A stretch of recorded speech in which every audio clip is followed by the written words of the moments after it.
a really, really special one, and I have been looking forward to sharing it with you for what feels like ages. It's not actually been that long since I found out that this project is actually happening, but from the moment I found out, I've just been so excited. So let's get into it. So today I'm going to show you the painting process behind this Kate Spade handbag.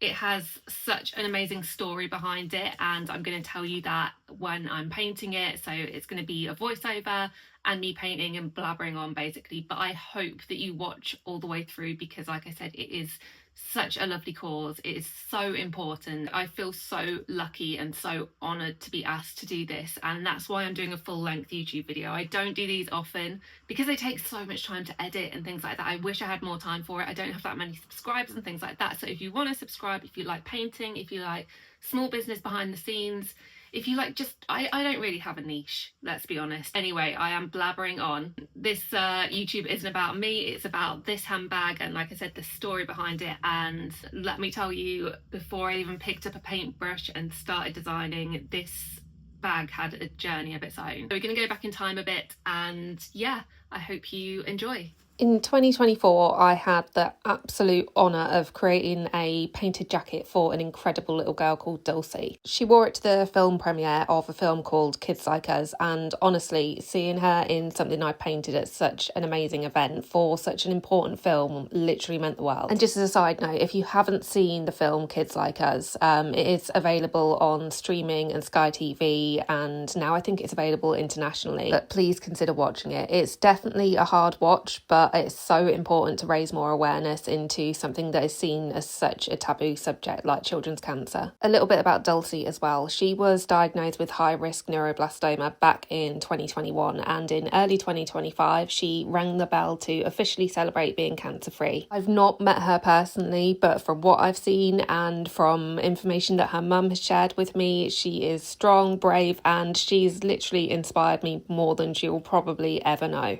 In May this year, Dulcie's mum Debbie got in touch with me and asked if I'd paint a jacket for her too for the press open day at a Place to Be garden at the Chelsea Flower Show. Of course, I said yes in about half a second. Both jackets, Dulcie's and Debbie's, were seen by people I never ever dreamed would come across my work, and one of those people was the director of Children with Cancer UK. So after that, the charity got in contact with me on Instagram, and I told them how deeply Dulcie's story had affected me from our chats to the film and everything that Debbie had shared, and I just wanted to do something to help. So they asked if I'd like to donate a hand-painted piece for their yearly fundraising auction, and I was absolutely honoured to say yes. If it meant working late nights and weekends, I was going to do it, because I just wanted to help in whatever way I could. The only problem is that I only offer a painting-only service, so I didn't actually have a jacket or a bag or anything like that I could offer. That's when Debbie, being the absolute angel she is, stepped in again and donated this beautiful Kate Spade handbag for me to paint. I did try and turn her down at first because it was such a generous offer, but she explained how much Children with Cancer UK have done for her and Dulcie, and she explained that this was her little way of giving back where she could. So I finally agreed and got to work on the design. I knew straight away that this had to be more than just a pretty floral design. It had to be meaningful. So I thought back to the Chelsea Flower Show, to the colours, the softness, the message behind the garden, and that became my starting point for the palette. Then I did a little bit of research into flowers that represent resilience and strength, because that's what this piece is really about. So this design includes, naming just a few here, peonies and roses because they represent strength and beauty, lavender, echinacea for healing and calm,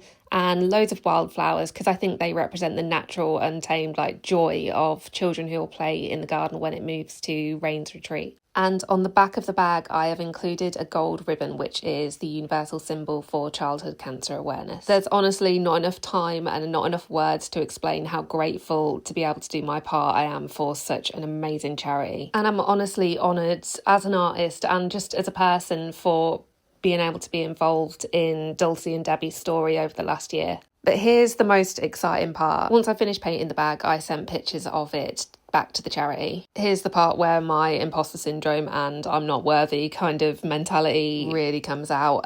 They have said that it's now going to be part of their huge fundraising gala in London on the 8th of November this year. I've been looking into it and it is a huge event. It is attended by celebrities and supporters from all over, and I'm really hoping that this piece can help raise some serious funds for Children with Cancer UK. This bag means more to me than I can explain, and I hope that whoever ends up owning it feels the love and the strength and hope that went into every single brushstroke. And yeah, here is the finished bag. I hope you can see, right, the lighting is not great in here today, let me tell you, but I am so proud of it. Like I said, I am so honoured and so grateful to be able to do my little bit, and I hope this leads on to some amazing things, but the most important thing I hope it leads on to is loads of money being raised for an incredible charity in the work that they do. If you like this video and you want to see more stuff like this, like I say, the videos do take a lot of time to edit, and I am full with commissions for this year, so there's not a lot of time in between where I can be doing things like this, but I do enjoy making the videos. I just want to make sure that I am doing the right thing for you guys. So yeah, if you haven't already, like, subscribe, all that YouTubey stuff, and I will catch in with you another time.